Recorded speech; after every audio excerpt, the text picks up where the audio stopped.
भाई सैयद वारिस शाह रहमतुल्लाह लिखते ने हाँ जी ओ मुहायूत कतूतियां वा नहीं जरा ठाक जुबान नू गंदे आवे रन्ना विच तन्ना वे तू पसर बैठो किसे पाग परी दिया चंडिया वे ओ तेरिया करविया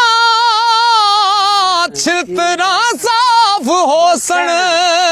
जदों झाड़ खराद ते रंदे आवे